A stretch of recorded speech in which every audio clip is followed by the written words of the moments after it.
Baik, assalamualaikum warahmatullahi wabarakatuh. Perkenalkan, nama saya Ahmad Nurul Hidayatullah, NIM G23141, Prodi Sains Komunikasi, Fakultas Ilmu Sosial dan Ilmu Politik, Universitas Juanda. Di sini saya akan menjelaskan tentang teori sosiologi modern dan teori sosiologi klasik.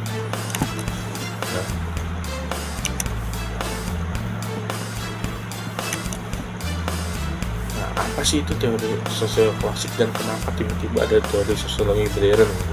Nah, pada dasarnya teori sosiologi klasik ini dia adalah datang dari suatu pemikiran-pemikiran para pakar sosiologi seperti itu. Nah, adanya teori sosiologi modern ini dia adalah pengupgradean dari teori sosiologi klasik kayak gitu. Jadi awalnya yang ada itu cuma teori sosiologi klasik terlebih dahulu.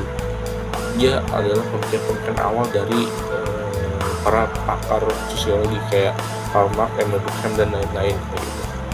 Seiring jalannya waktu, seiring berjalannya zaman, teori sosiologi itu berkembang, diupgrade oleh para pakar teori oleh para pakar teori sosiologi.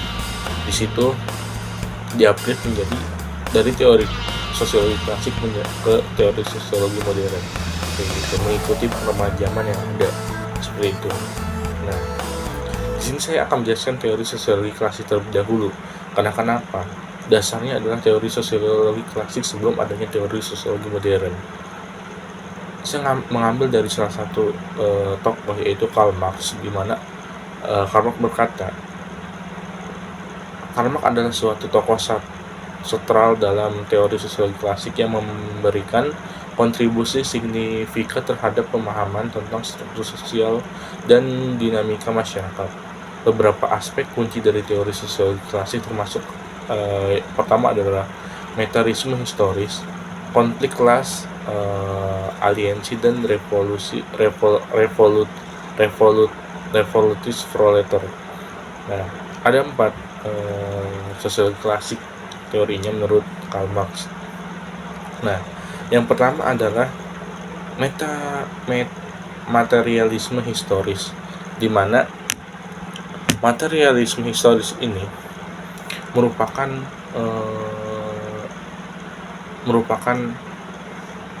perkembangan masyarakat terkait erat dan faktor ekonomi konflik gitu.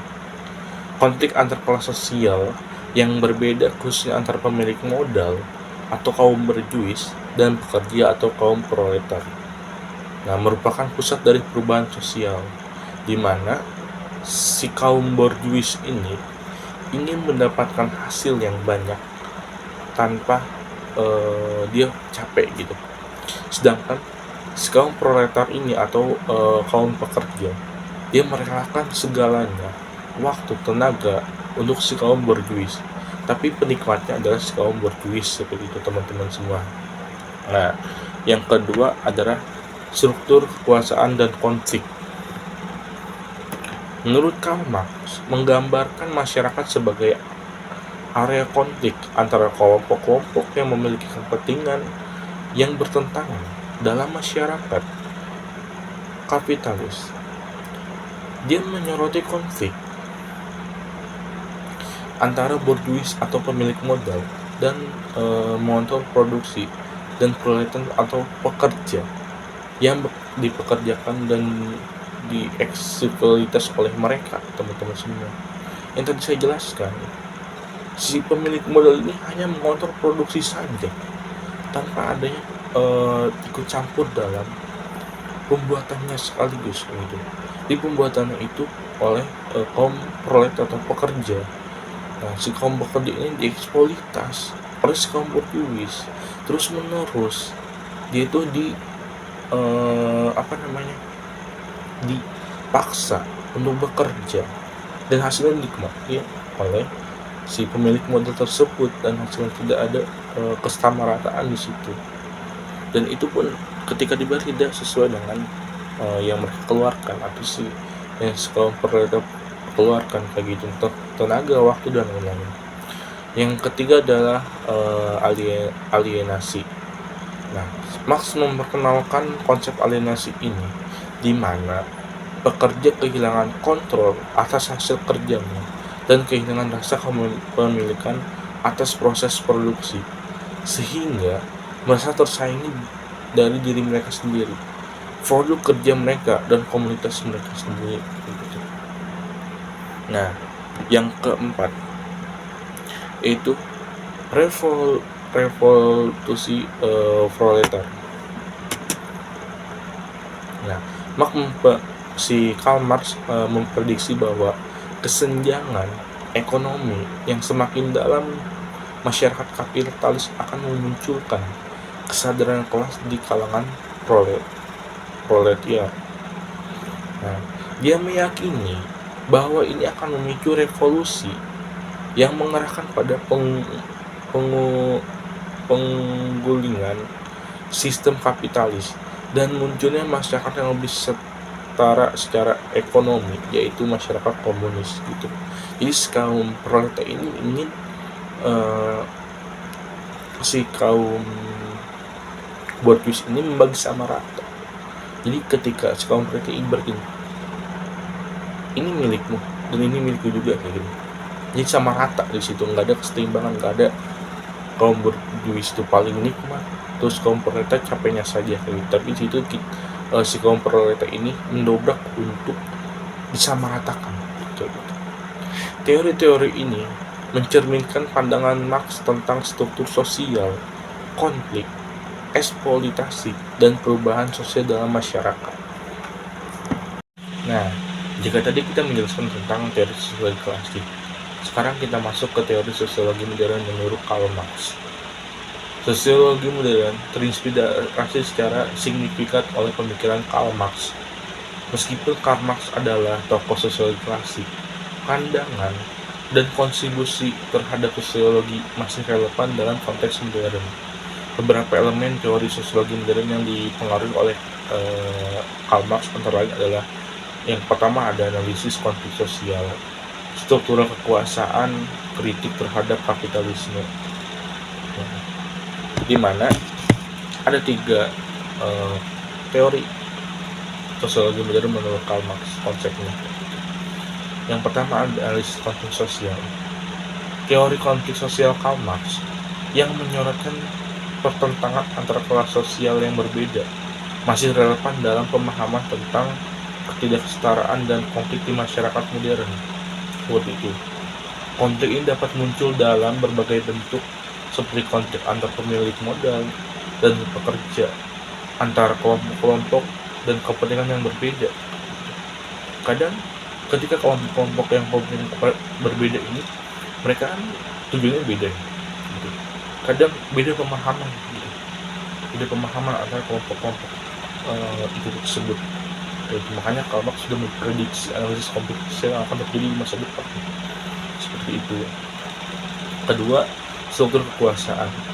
Pandangan Marx tentang struktur kekuasaan yang terbentuk melalui relasi ekonomi membantu dalam memahami bagaimana hierarki dan kontrol kekuasaan mempengaruhi masyarakat modern. Nah, analisis ini membawa pengertian tentang pembagian kelas dan dinamika kekuasaan dalam masyarakat. Jadi pembagian kelas, misalkan ada kelas yang kaya, ada kelas yang miskin. Di situ dari prediksi juga sama Karl Marx untuk modern. Teori sesungguhnya itu bakal kayak gini lah gitu. Ketiga ini ada kritik terhadap kapitalisme. Pemikiran kritis Marx tentang kapitalisme termasuk aspek seperti kapitalisme tenaga kerja, aliansi, dan akumulasi modal, tetapi menjadi landasan penting dalam analisis kritis terhadap sistem ekonomi global, ketidakadilan sosial, dan pertanyaan tentang para kapitalisme dalam masyarakat modern kayak gitu. Jadi si Marx ini udah mengkritik kalau ke depan tuh bakal kayak gini. Itu jangan sampai ketidakadilan sosial itu mudah lah kalau menurut Karl Marx, jangan sampai seperti itu. Sekarang sih juga memikirkan sosiologi modern duluan daripada kita sebenarnya. Nah, makanya meskipun si Karl Marx hidup di abad ke-19, konsep-konsep masih menjadi titik pijar dalam pemikiran sosiologi modern, kayak gitu. Pandangan-pandangannya terus diperdebatkan, diperluaskan, dan diterapkan dalam pemahaman tentang struktur sosial, konflik, dan perubahan sosial di masyarakat saat ini. Seperti itu. Nah, jika tadi saya menjelaskan dua teori ini dalam satu tokoh, pemikiran satu tokoh dalam dua teori sosiologi klasik dan teori sosiologi modern ini, tetap pasti ada perbedaan dan persamaannya. Kita bahas di sini. Perbedaan teori sosiologi klasik dan teori sosiologi modern. Perbedaan antara teori sosiologi klasik dan teori sosiologi modern dapat terlihat dari beberapa aspek utama. Ada konteks zaman, fokus analisis, metodologi, dan pendekatan, keterkaitan interdisipliner, kayak gitu. Nah, yang pertama adalah konteks zaman. Teori sosiologi klasik seperti yang diajukan oleh Marx, Durkheim, dan Weber dan lain itu para pakar-pakar teori sosiologi muncul pada abad ke-19 dan awal abad ke-20 Masehi. Teori-teori ini bertumpu pada pemahaman tentang masyarakat pada masa itu. Seringkali fokus pada industrialisis, pertumbuhan kota, dan perubahan sosial yang terkait dengan era tersebut gitu. Di sisi lain, teori sosiologi modern perkembangan seiring dengan perubahan kompleksitas masyarakat modern seperti globalisasi, teknologi, dan dinamika sosial kontemporer gitu. Tadi yang saya bilang, teori sosiologi modern ini adalah pengaplikasian dari teori sosiologi klasik. Para pakar sosiologi ini sudah memikirkan perkembangan zaman ke depannya, kayak gitu. Yang kedua adalah fokus analisis. Jelas, teori sosiologi klasik sering menekankan pada aspek-aspek seperti struktur kelas, konflik, solidaritas sosial, dan nilai-nilai dalam masyarakat. Sementara itu, teori sosiologi modern cenderung melibatkan kajian yang lebih luas, termasuk analisis tentang kekuatan institusi, perkembangan budaya, media, identitas, dan dinamika masyarakat yang semakin kompleks. Yang ketiga adalah metodologi dan pendekatan. Teori sosiologi klasik cenderung menggunakan metode analisis yang lebih teoritis dan seringkali menggunakan pendekatan kualitatif, cenderung sedangkan dalam pengamatan masyarakat. Sementara itu, teori sosiologi modern cenderung memanfaatkan lebih banyak pendekatan kuantitatif serta pendekatan kualitatif yang semakin terdiversifikasi seperti pendekatan fenomenologi kritis atau analisis jaringan sosial lainnya. Yang terakhir adalah keterkaitan interdisipliner. Teori sosiologi modern sering lebih terbuka terhadap interaksi dengan disiplin ilmu lainnya seperti ilmu politik, ekonomi, psikologi, antropologi, dan sains sosial lainnya. Hal ini memberikan keragaman dan kompleksitas yang lebih besar dalam pengembangan teori-teori sosiologi modern, kayak gitu. Nah, meskipun terhadap perbedaan dalam fokus, metode, dan kerangka analisis antara teori sosiologi klasik dan teori sosiologi modern, keduanya memiliki pengaruh yang besar dalam bentuk pemahaman kita tentang masyarakat dan interaksi sosial. Integrasi antara pedagang klasik dan modern seringkali menjadi dasar dalam pemahaman yang lebih komprehensif tentang dinamika sosial di kita ini, kayak gitu. Kalau tadi saya menjelaskan tentang perbedaan, ya. Nah, sekarang kita akan menjelaskan tentang persamaan teori sosiologi klasik dan teori sosiologi modern. Meskipun terdapat perbedaan signifikan antara teori sosiologi klasik dan modern, Terdapat beberapa persamaan dan titik kesamaan antara keduanya. Ada 5 di sini. Yang pertama, fokus pada struktur sosial, kepentingan konflik dalam masyarakat, pengaruh terhadap teori sosiologi modern, memperhatikan terhadap perubahan sosial, tujuan untuk menganalisis dan memprediksi masyarakat. Nah, yang pertama adalah fokus pada struktur sosial. Baik teori sosial klasik maupun modern memiliki fokus pada pemahaman tentang struktur sosial. Keduanya tertarik pada cara masyarakat terorganisir, termasuk pembagian kelas, sistem kekuasaan, dan struktur hierarkis yang ada dalam masyarakat. Itu. Yang kedua, pentingnya konflik dalam masyarakat. Sosiologi klasik dan sosiologi modern sama-sama mengakui pentingnya konflik dalam masyarakat, baik itu konflik antar kelas, antar kelompok, atau antar individu dengan institusi sosial tertentu. Konflik dianggap sebagai elemen penting yang mempengaruhi dinamika sosial, kayak gitu. Yang ketiga adalah pengaruh terhadap teori sosiologi modern. Meskipun teori sosiologi klasik muncul pada zamannya masing-masing, kontribusi masih mempengaruhi teori sosiologi modern. Pemikiran-pemikiran dari tokoh-tokoh klasik seperti Karl Marx, Emil Durkheim, dan Weber, dan yang lainnya tetap relevan dan diterapkan dalam konteks sosiologi modern. Gitu. Yang keempat adalah perhatian terhadap perubahan sosial. Baik teori klasik maupun teori modern mengakui pentingnya memahami perubahan sosial dalam masyarakat. Mereka menyorot faktor-faktor mempengaruhi perubahan sosial, entah itu melalui perspektif ekonomi, budaya, politik, atau faktor lainnya. Nah, yang terakhir adalah tujuan untuk menganalisis dan memprediksi masyarakat. Sosiologi klasik dan modern sama-sama memiliki tujuan yang menganalisis struktur dan dinamika masyarakat, serta berusaha untuk membuat prediksi atau memahami arah perubahan di masa depan. Gitu. Jadi si Partok ini yang tadi saya bilang, mereka mempunyai teori sosiologi klasik, tapi mereka memikirkan juga teori sosiologi modern untuk masa depan. Seperti itu.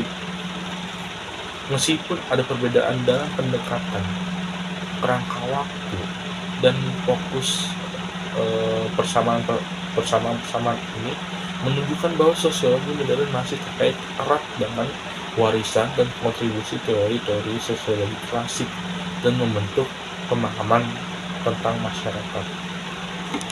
Nah, ini contoh kasus yang ada dalam Indonesia saat ini. Saya mengambil contoh kasus, yaitu contoh catatan kemiskinan kota Bandung masih tinggi, kayak gitu. Kenapa kok masih tinggi, gitu kan? Sedangkan kan Bandung kita ketahui adalah kota yang indah, kota yang banyak wisatanya, kota yang banyak pengusaha-pengusaha yang kaya, gitu kan, yang banyak, yang memiliki modal besar, gitu, peluang besar untuk pengusaha di sana. Tapi kenapa kemiskinan kota Bandung itu masih tinggi, gitu? Jadi saya bilang, banyaknya pemilik modal atau kaum berduit belum tentu itu bisa mengurangi angka kemiskinan di Bandung tersebut, begitu. Karena kenapa? Si kaum borjuis ini hanya memikirkan tentang dirinya sendiri, dia memikirkan si kaum prolet atau pekerja, kayak gitu. Contoh, misalkan kerja dari pagi sampai malam, gitu. Kita dia misalkan sebulan cuma dapat gaji sekian, gitu. Sedangkan keuntungan itu lebih gede di kaum borjuis, keuntungan dia kerja, gitu. Karena si kaum borjuis ini yang punya produksi, jadi dia yang bakal untung besar. Sedangkan si proletar itu hanya pekerja, menawarkan dirinya untuk kepada pemilik modal atau kaum borjuis, seperti itu. Dalam teori sosiologi modern, menurut Karl Marx, kemiskinan bukanlah sekadar masalah individu, tapi merupakan hasil dari struktur ekonomi yang terkait dengan sistem kapitalisme segitu ya. Jadi si pemilik modal atau Burkis memiliki kontrol atas alat produksinya. Tadi saya bilang si kaum bersih ini dia memiliki kontrol alat produksinya karena dia mempunyai modal seperti itu. Sementara kaum proletar itu apa? Kaum proletar itu atau pekerja, dia hanya memiliki tenaga kerja, mereka yang ditawarkan kepada pemilik modal. Jadi si kaum proletar atau pekerja itu dia hanya bisa menawarkan tenaganya kepada pemilik modal untuk ikut bekerja dengan kaum si borjuis seperti itu. Kondisi ini menyebabkan ketidaksetaraan yang besar dalam distribusi kekayaan dan hasil produksi yang memicu kemiskinan di kalangan pekerja, menjadikan si pekerja itu tidak dapat apa-apa, sedangkan si pemilik modal memiliki semuanya. Jadi si kaum pekerja ini dia bekerja jadi pekerja siang dan hasilnya itu tidak seberapa dengan yang dikerjakan, sedangkan si pemilik modal memiliki hasil semuanya, hasil keuntungan yang didapat dari pekerjaan si proletar seperti itu. Mungkin seperti itu kenapa di kota Bandung masih tinggi angka kemiskinan. Itu pendapat dari saya, bisa tidak tahu dengan ada di sana seperti itu. Mungkin itu aja presentasi dari saya. Terima kasih kalau bermanfaat. Wassalamualaikum warahmatullahi wabarakatuh.